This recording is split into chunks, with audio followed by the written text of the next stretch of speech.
What's up, guys? I am Shane the Main, and this is Tony the Homie. Tony the Homie. We're here to talk about the Kirishima deck that we got first and second place with. This is a deck that we built. When did we build this deck? We were up till 3 a.m. practicing with the deck and making tweaks, but when did we actually build it? We built it like a week in advance, just knowing what the top consistent decks were. And then after the week, we were going through like different characters like Nomu, Denki, then Kirishima. Eventually we just ended up on Kirishima because he is the most consistent of the bunch. It was most consistent. It felt like he didn't have any bad matchups. And just like the defense of the deck was really strong, and then the offense was something really good too. And then at the very last moment, we decided to put in a throw just to chip away at the opponent, because we realized that at the top levels against like defensive decks versus other defensive decks, it was just a grind, and the throws helped really chip through and just beat those grinding matchups. Yep. The mirror match, Eraserhead, especially the mirror match.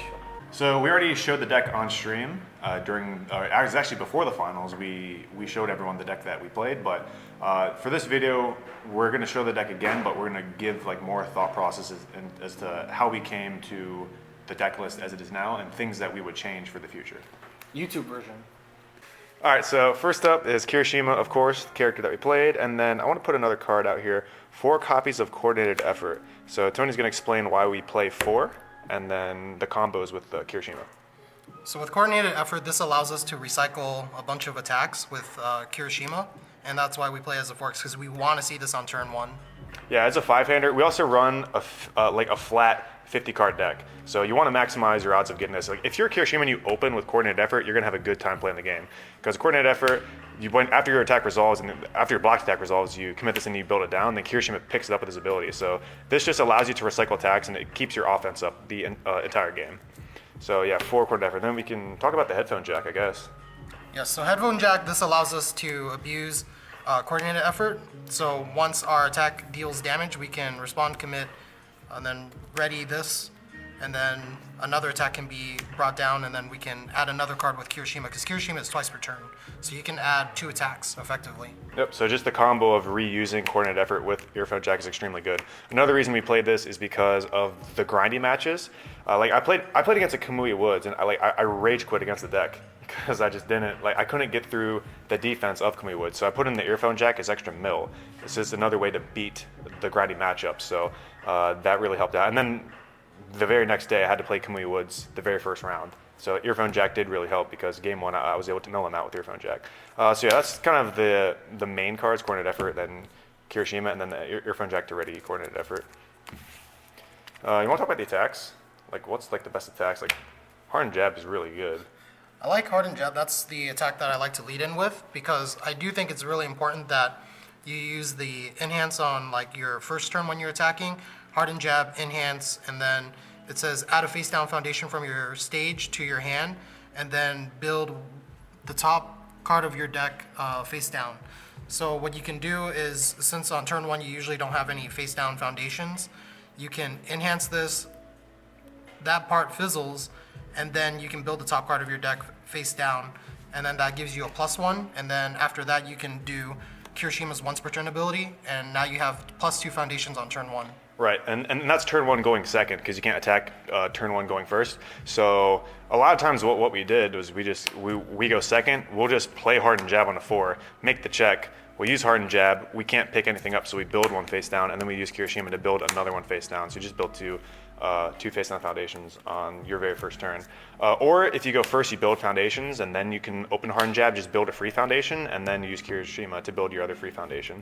But another thing what this does is it allows you to pick up attacks other than using Kirishima, because you're using Coordinated Effort to store your attacks in your stage, and then Hardened Jab just allows you to add them back to your hand. So yeah, Hardened Jab was probably the best attack in the deck. Did you know Giggles didn't play this card? Yeah, Giggles did not play that card. He played Future Charge. Future Charge instead, yeah. All right, next up, Hardened Chop. This card was really good because like when they block this, they discard a card out of their hand. So a lot of times with this deck, you're playing multiple attacks a turn, and then this just helps delete their hand, or they just take it. And then the other part with this card is that it helps extend your kill turns, because when you play this, you could check bad. You're going to commit foundations to pass the check. You commit face down foundations, then you use the ability to blow up the face down, and then like it's committed, and then you blow it up, and then it builds the top card in, and it's now ready. So it allows you to extend your kill turns. Anything else about this card? Nope. All right. Oh, breaker 1. Oh, breaker 1, yeah. I was in top 4, and Chris Nixon's like, "Did you know this card has breaker 1?" And I was like, "Yeah, but I never block with it, so it's kind of irrelevant that it has breaker 1." Texas Smash. You should talk about this card. This is like probably your favorite card in the deck, huh? Your favorite attack. Yes, so Texas Smash, we have damage is probably the best reason why we play this card, because you get to combo with the deck. All of our attacks are punches, and you'll get +4 damage, and then you can also enhance, discard 1 card to give your next attack +4 damage. So I usually like to whittle down my opponent, play Texas Smash a little bit early, and then have something later in the chain to really take advantage of that +4 damage. But even without that +4 damage, what this is really good for is filtering out any cards in Kirishima. If we have like a 3 block in our hand, we can discard that card, and then we don't have to worry about it going into our next turn. So we can use passing the torch to draw 2. It basically just lets us filter out any cards that we know we're not going to use. Yep. And I mean, I guess we can talk about passing the torch now since you mentioned it. You like this card way more than me, but I do agree that this belongs in the deck. Basically, with this card, you empty out your whole hand, and then when your opponent attacks you, you just commit this, and then you draw 2 cards. And in addition to those 2 cards having blocks, you also have Kirishima to help pick up cards from your stage. And then you just have like a lot of blocks. So, like the deck is very, very like resilient. It just has access to a lot of blocks. Mainly because passing the torch and then Kirishima. We used to play this at 3, then we went to 4, and then we went down to 2. Mainly because like the reasoning why playing 4 is because you want to see it in your opening hand, because you play all 5 of your cards in your hand, then your opponent hits you, then you can just draw 2. But we found out later on in the game this card's value kind of fell off. So we had 3, but then we just put it to 2, and I think 2 was fine. Yeah. I remember before the tournament you're like, I really want to play 3 of this, but because you're playing 2, I'm just going to play 2. Well, yeah, before the tournament I did say something like that, but I enjoyed the 1 card that we added. It was Gift from Mom. I might as well pull that one out too. Yeah, Gift from Mom was MVP. I definitely won a few games with this because the deck doesn't have a lot of momentum usage.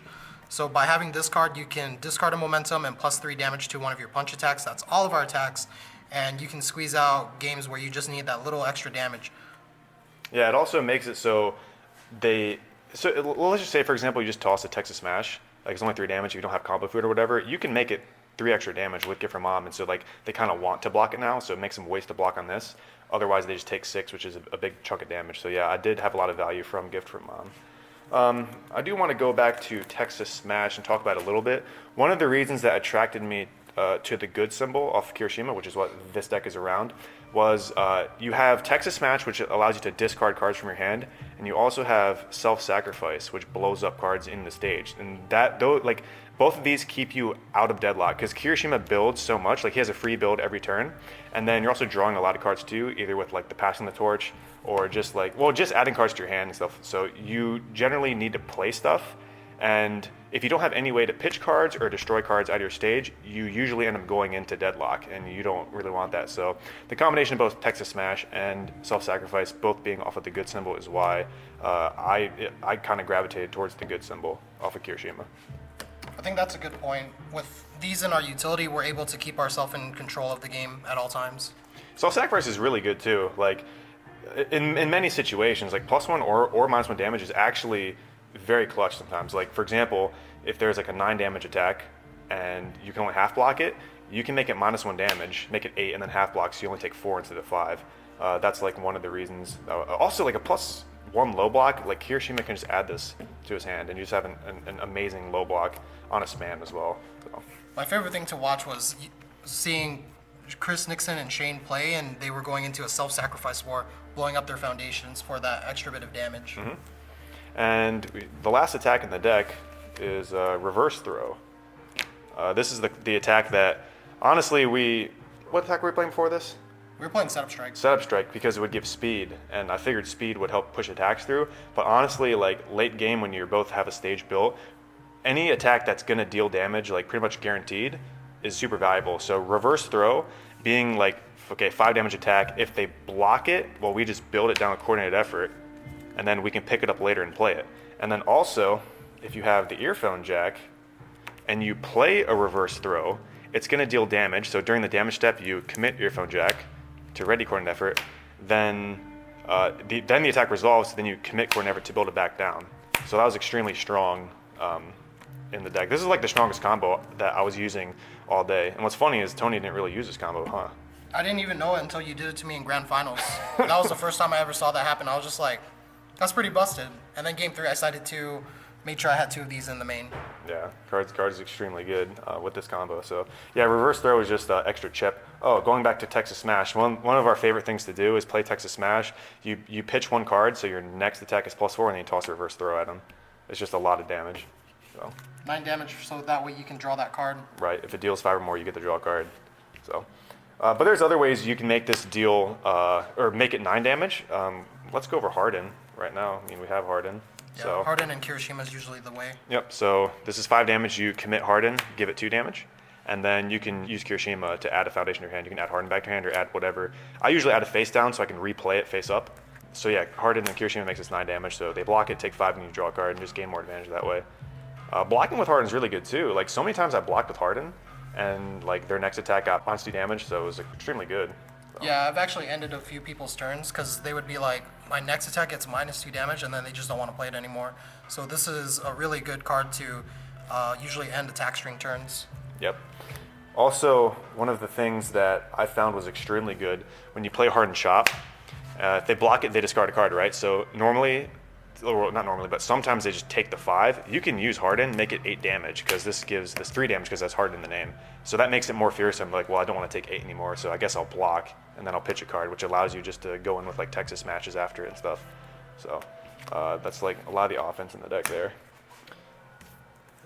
Talk about this card. Can't Be Fixed. I didn't really use this too much, but it was mainly for the +1 high block. We talked about self-sacrifice, having a +1 low block instant on-demand pickup with Kirishima. And this is just a high block. It's a 0 difficulty, and then has an amazing high block, so you just pick it up and then you block with it. As a 5-hander is also really important because this is the only 0 diff in our deck. So just guaranteeing us to build 4 foundations on turn 1 is very powerful. Yep, so like for example, you play like Coordinated Effort, and then like Harden, self-sacrifice, and then it can't be fixed. Like this is guaranteed, like 3, 3, 3, 3. So it's just a guaranteed build. So yeah, 0 difficulties are important. Destined for mainstream success. I remember we bounced around with this card, but the main reason we put it in is because we have to attack quite a bit, like 3 or 4 times a turn. So during attack strings, you can flip this and like call attack. The top card's an attack, it's great, you draw it. If it's a foundation, then you know you're checking a 5 or a 6. Yeah, so when attacking, I always call attack with this because you always want to make sure that there's no attack on top of your deck. And then on defense, there are 2 ways you can use this. So if you call attack, then what you're doing is you're making sure that there's not attack on the top of your deck, so you can check better. And that's really good if you have a block in your hand. But I've also used this to where I don't have blocks in my hand. So if I don't have a card in my hand, what I usually like to do is, because we have a lot of foundations on our deck more than attacks, is I'll name foundation, flip the top card. It has a really good chance of being a foundation. And now I have a block I can block with from my deck to my hand. Yep. So yeah, it was actually extremely solid. I do want to mention, in top 8, Kevin Broberg went into deadlock against me, and I was able to abuse this card with Coordinated Effort. So I was going on like a massive attack string, and then every time it'd be like, flip this, call attack. It'd be like a foundation, so it'd have a 5 check. Then I would deadlock enhance to unflip it. So then I'd play another attack, and then I'd flip this, call attack. So I was able to either get attacks or just confirm that I'm checking 5s, which is extremely strong. So this is like one of the most powerful things you can do when your opponent is in deadlock, because you just guarantee that you're checking 5s or you just get attacks with this card, and then it's just more gas to kill him. Let's talk about celebrity status. This card used to be a 4x, but then it went down to 2, then it went to 3, I think. But this card mainly allows you to recycle attacks with Kirishima. When your attacks deal damage, they go to your momentum. So let's just, for example, you have a throw, it hits them, it goes to your momentum. You use celebrity status, you flip this, you put the momentum on top of your deck, and then you use Kirishima to build it face down in your staging area, and then you use Kirishima later to add it to your hand. You have the other attack. So this is a way to recycle attacks. Anything else to say about this? It's a mid block, so that was another. Oh reason yeah, why that's we true. put that in the deck. Yeah, so in the early testing of this deck, we found that we were really good at blocking high, because we have these 2. We were really good at blocking low, because of this, and there was another card, wasn't there? No. Borpo. Oh, Borpo Jam. We will get to that later. Yeah, we were really good at blocking high and low, and then mid was like the hardest zone to block, which was like very strange. So yeah, we added in Destined and then Celebrity Status. So yeah, the +2 mids blocks on both of these are really good. So yeah, that was the other thing we added. Speaking of Borpo, let's just talk about Borpo right now. Borpo Jam Specialist of Sound. So the story behind this is I kept on checking Specialist of Sound, and I would always miss the trigger. Like the response after you check it, you reveal the top card of your deck. I would always miss that. So I told Tony too. I was like, hey, listen, like, can you like draw something on this so that I know to check it whenever I check it? And my favorite Twitch emote is Borpo Jam. So he actually drew some Borpos, and he has his own set of Borpos as well. Yeah, I have set 0. This is the second play set. Yep. So he actually drew the first play set, and then he made another play set, which is what these are. But yeah, and anyways, this card is very strong because it's like some of the only speed hate in the deck. You commit this for -3 speed after they play an attack, and Kirishima is super defensive. He's adding blocks to his hand constantly, so you need cards to reduce speed. It's speed hate. We get to see the top card of our deck. It really helps us navigate through our deck to make sure that when we're, building cards or want to play an attack for the next form, it allows us to see what's going ahead. There are some times where I revealed an attack, and it was really cool because I either had Mainstream Success. Where's that card at? Here. I either had Destined for Mainstream Success, so I flip it, call an attack, or had Passing the Torch. So I was just like, okay, cool, that's an attack, I'll just draw it. It's also good to know like whatever is the top card. Oh, there are some times when I didn't activate this because I would check this at like the last card of my turn, and then I would just build the card with Kirishima anyway. So like you don't always have to activate this because sometimes when you do, it shows your opponent or shows your rival what the top card of your deck is. So if you build it, they like know what you have. So sometimes I just didn't activate it, even though I did check Borpo and I understood I could activate it. It is optional, so you don't have to activate it.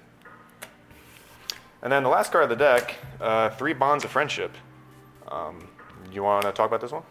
Yes, so Bonds of Friendship is a very good card. It could be a little bit deceiving at times, why we play a 4th copy in our side deck. But the reason why this card is so good is because it does enhance flip. This Fury attack gets -3 damage. And I remember we talked about this card on stream, and Church pulled up how many attacks there were in the card pool for My Hero Academia right now. And Fury attacks take up about 25%, and a lot of them are meta-defining attacks. So even Texas Smash, for example, which is a very heavily played card under the Earth and Good symbol, is a card that can give itself +4 damage. So it's usually like a 7 attack, and it has the keyword Fury. So in my game against Giggles in top 4, I was able to flip 2 of these against him and then turn this to a 1 damage attack, and that way I just didn't have to block. What's funny is that even with that, you can use like self-sacrifice to reduce it down to 0 damage then, which is pretty funny. But yeah, Bonds of Friendship help against a lot. I came across Hardened Frenzy a lot in the tournament, like top 8 and top 4. Both those decks played Hardened Frenzy, and it's a Fury kick. I can just toss it up on the screen. But yeah, it's like if you block it, it goes down in the staging area. So like you don't want to block that. So Bonds of Friendship was amazing. I just like reduced it by 3, and that was really good. It's really good against like Shigaraki as well, because you can just have 2 of these, makes the attack do 0, so he doesn't hit you, and you don't burn for 5. So yeah, I sided in the 4th copy quite a bit. There were some decks that didn't play Furies, and then I sided this out for other cards. But yeah, that's the entire main deck. Let's go into the side deck now. So as we talked about, the 1 copy of Bonds of Friendship. So side this in against other decks that play Fury.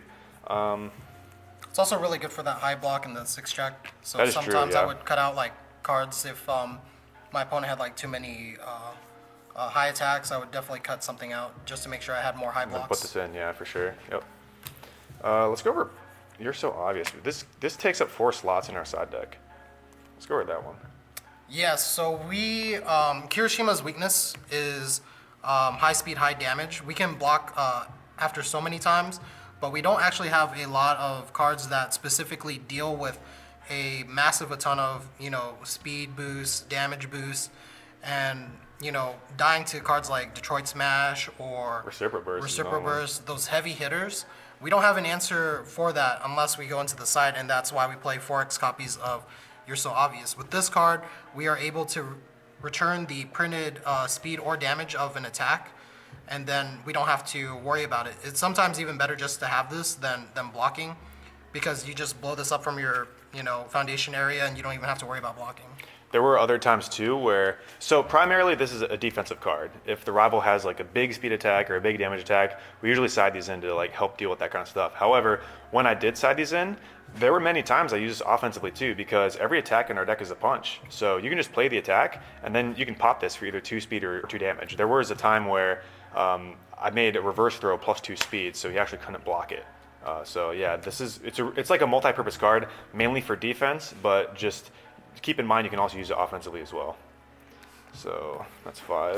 Anything else to say about this or no? I think playing 4 copies, I actually always sided like 1 or 2 against most matchups, but I think the reason why we played 4 copies is because we really respect the Reciprocal Burst and Denki matchup, because those are the ones that are always going active really fast, and you must have this on like turn 1 if you're going up against like a Denki that's focused on turn 2 or turn 3 killing you. Mm-hmm. There's also other decks that use Reciprocal Burst as well. Top 8 against Kevin Broberg, he was playing Burst. And then there's also Ida as well that plays Burst. Eraserhead plays it as well. So yeah, like against Eraserhead, he has to play Erase to seal this card. Otherwise, he has no way around it, and that costs him a card out of his hand. And then it removes Erase as well. So yeah, so there's 4 Youre So Obvious. So 2 planning ahead. Did you actually side this in against anybody? I have, yeah. There were definitely this Suyu Asui player that was very close to, he was the closest person to getting me out of Swiss Champ run. And the reason why I sided this in against him is because a lot of his attacks were mids and highs. So I was able to read into like, okay, well, he just played, this certain attack. It was like 20-meter strike. And then like the next attack, I'm pretty sure it's going to be a high attack. Could be like, tongue smack. It could be frog lashing. So just naming the high attack zone while he's on his attack turn, I can -5 damage to that attack, and that's gonna really make him think twice about playing attacks against me. Yeah, it does make them change up their attacks. I mainly had this in because I was playing against like weird decks like Ochako, who's like every attack's a high, Tokiyami, every attack was a high. So I had these in there because like those decks, like it's really hard. Like you don't want to block every attack because you just can't. There's a limit to how many attacks that you can block, and those decks just spam attacks. You can play like 5 or 6 attacks in the turn, especially if they draw with Frigid Heatwave. So being able to just like commit a foundation, like okay, I soak 5 damage, 7 if I pick one up with Kirishima. It just means that you can just save a block, and then your opponent has to play another attack and then risk checking bad. So I think this card is very good. I don't know if I think I sided in one match in the tournament. But yeah, mainly because we have to respect those decks that just flood a certain zone. All right, 2 capture evildoers. You want to talk about this one? Yes. This one's cool. I like this guy. Yes. So this card is basically kind of like a hand trap, and what I mean by hand trap is because you can enhance, remove one of your rival's momentum, and then you can add the top card of your deck to your momentum. So what this effectively does is it steals one of your opponent's momentum. And it is very effective against Reciprocal Burst because Reciprocal Burst has EX3, and then it also has a enhance, discard 1 momentum. This attack gets plus X damage. X equals the difference between its printed speed and current speed. So I'll give it a lot of damage. What people usually do is they dump most of their momentum except 1 for that EX3, and it'll be really fast. And then they keep that 1 momentum so that they can use the damage boost ability. But because we have Capture Evildoers, once the enhance gets past turn to us, then we can enhance, steal that last momentum, and then now it's just a really fast 5 damage attack. Yeah, it's like 12 speed for 5 damage or something. So that was really cool. I never got to do it against anybody in the tournament, but I was prepared for it where, just move this mat. I was prepared for it where like, yeah, they just like, I'll EX everything but 1 momentum. And then since we get the next enhance, you just capture evildoers and pitch that momentum. So it just keeps them off their burst. So I did side this in top 8, and the thing that actually won me that game was blocking with this because the breaker 1 was really handy. So instead of playing like the 5 difficulty attack, he was forced to play the 4 difficulty attack, and then he like checked the 4, so he committed everything but Kirishima. So yeah, don't sleep on the breaker. That one's really good as well. The other ability, I never used the other ability, but you can clear your card pool because you have to play so many attacks in succession. We never really, I never really did that. I don't know if you did it, but like if you have a momentum, just say you had a momentum or something like that, you can go like attack, and then you can just play Capture Evildoers, pitch the momentum, clear your pool, and then start attacking again. without having any progressive. I never did that though, but it is something to note with the card.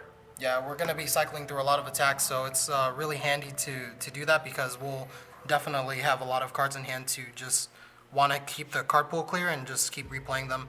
And also, it's really important to note that this is not only good against like Reciprocal Burst, but it's really good against like characters like Ochako or Denki because they leave their momentum face up so they can use an ability. And it's very important to note that Capture Evildoers is selective removal. So you can selectively remove one of your opponent's momentum. So if one of them is like face up and it's like a Meteor Shower, for example, or Electric Surge or Electric Jolt, then you can selectively remove them and it ruins your opponent's game plan. Yep. So yeah, sideboard so far, 2 Evildoers, 2 Planning Ahead, 1 Bonds of Friendship, and then 4 Youre So Obvious. Brings us to our last card, which is the second Earphone Jack. So we talked about maining this actually.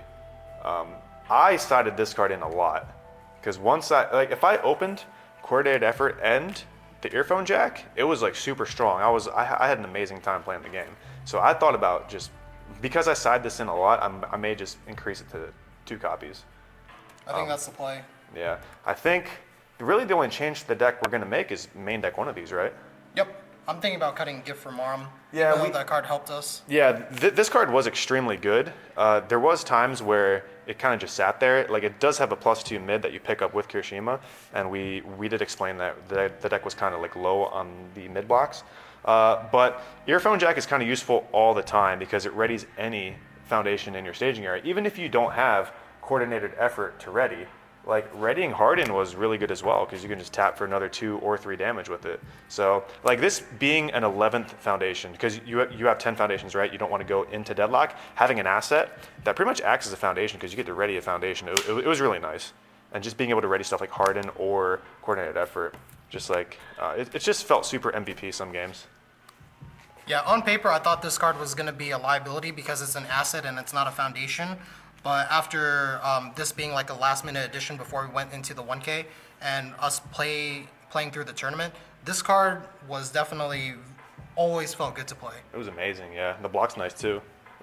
All right, so yeah, that was the Kirishima deck. Anything else you want to say about the deck? This deck was the best story that you could ever get for a My Hero Academia first unsanctioned tournament. And the reason why it was such a good story is because you have these 2 friends that labbed and teched together in a meta that has not been have any data out on the internet. So we had to do all this work by ourselves, and you know, we put our heads together and we made it to the grand finals. That is really cool. Like normally the game, the whole like if you're playing standard format or whatever, there's a diversity rule. But so like it was just really cool that I had the opportunity to build a deck with a friend, and then we both made top 8, and then we both got first and second. So that was really cool. That was the best feeling. Yeah, that was really dope. And the tournament did win us some money too. Sure did. Thanks, Legendary Wolf. Thank you, Miles. All right, let's just show this mat. So this mat is a Rochester 2K. Rochester CCG held the first ever like unofficial 2K tournament where they gave out money. And 2015, I was the winner of the Rochester 2K, and yeah, that was like November 7th or 8th weekend. 8th. November 7th or 8th, yeah, it was the 8th. It's true, yep. So Shane posted that on the 8th, and the Omaha 1K was on the same weekend, November 6th and 7th. So it's like the same weekend, you know, Saturday, Sunday, and I won the 1K. So Shane actually gave me his mat from the Rochester 2K, and I brought it to Top Cuts, and I was able to win the whole tournament with the same playmat. 6 years later, on 6 the same years weekend. later, on the same weekend. That is kind of crazy that like I won a 1K, and then 6 years later, on the same weekend, I won the 2K, and then you won the 1.6K. Yes. That's how much it was. It was almost crazy. I don't know. Yeah. I don't know what else to say about it. It's just Something crazy. special about that. Yeah, it's a good story. It's a good story. Can't just be a coincidence. Tony and I actually recorded a lab session in the store. How many days before the 1K? Like 3 or 4 days? 3 or 4 days. And we were building Kirishima, so we have that. If you guys are interested, Tony can throw it up on his channel. It shows like the early iterations of the deck, and it shows us talking through the deck and making making choices and narrowing down the deck to what we actually felt needed to be. It didn't have reverse throw back then. That was like a really old list, but it's just a lab session. So like if you're interested in listening in to the lab session, it's a few hours long probably. Like, yeah, and it was also during store hours, so you might hear a lot of background feed. But for anybody that's just really curious about how we made it to this journey and just watching like two guys lab it out before the big 1K event that we ended up being the grand finalists of, you know, we'll have it up there. normally with these deck profiles, I usually do like a solitaire video of like how to play the deck, but Tony was actually streamed in top 8, top 4, and grand finals. So if you want to see how to play the deck, you can actually watch him play it throughout all of Top Cuts, and I'll put a link in the description below. All right, everybody, that is the Kirishima deck that got first and second place at the Omaha Smash 1.6K event. This video is sponsored by Legendary Wolf Games. Get all of your UniVersus and other TCG singles at legendarywolfgames.com. Dot what? .com. Do you want a Borpo Jam?